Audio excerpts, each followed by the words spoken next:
Hi friends, ഇന്ന് നമുക്ക് ക്യാൻഡിലുകളെ പറ്റി ഒന്ന് പഠിച്ചാലോ. ആദ്യം കാണുന്നത് ഒരു ഗ്രീൻ ക്യാൻഡിലാണ്. അതിനുശേഷം ഒരു റെഡ് ക്യാൻഡിലും നമുക്കിവിടെ കാണാം.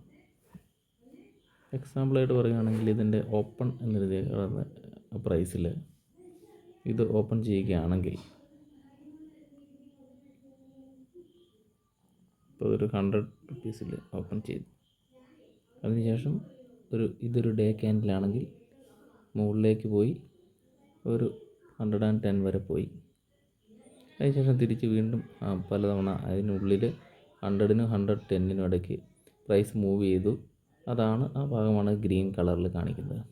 അതിനുശേഷം ഒരു തവണ അത് സപ്പോസ് ഒരു 115-ൽ പോയി. അപ്പോൾ അതിനുശേഷം തിരിച്ച് വീണ്ടും ഈ റേഞ്ചിൽ വന്നു.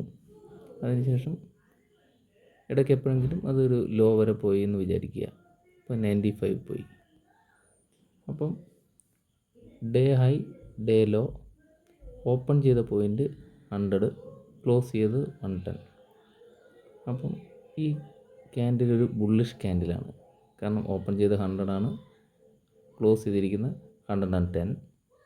അതിനിടയ്ക്ക് ഒരു തവണ അത് ഹൈ പോയിരുന്നു 115 വരെ. ഇടയ്ക്ക് ഒരു തവണ 95 വരെ ലോ പോയിരുന്നു. അതിനുശേഷം ഫൈനൽ ക്ലോസ് ചെയ്തിരിക്കുന്ന 110-ൽ.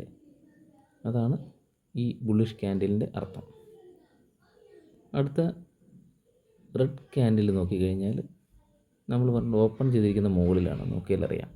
അവിടെ നമ്മൾ ഓപ്പൺ ചെയ്തത് നമുക്ക് സപ്പോസ് 100 ആണെങ്കിൽ അതിനുശേഷം ഒരു 90 വരെ പോയി.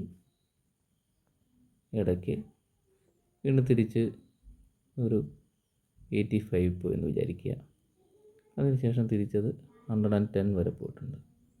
അപ്പോൾ ഓപ്പൺ ചെയ്ത് 100, ഇടയ്ക്ക് ഹൈ 110 വരെ പോയിട്ടുണ്ട്. പക്ഷേ ക്ലോസ് ചെയ്തപ്പോഴത്തേനും അത് തിരിച്ച് ഓപ്പണിനേക്കാളും വളരെ താഴ്ന്ന് 90-ൽ ക്ലോസ് ചെയ്തു. ഇടയ്ക്കത് 85 വരെയും പോയിട്ടുണ്ടായിരുന്നു. ക്ലോസ് ചെയ്ത് 90 ആണ്.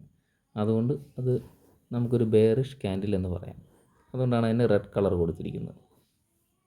ഈ ക്യാൻഡിലിൻ്റെ ഒരു കോൺസെപ്റ്റ് നിങ്ങൾക്ക് മനസ്സിലായെന്ന് ഞാൻ വിശ്വസിക്കുന്നു. എല്ലാവരും കമൻറ്റിൽ അഭിപ്രായം രേഖപ്പെടുത്തുക.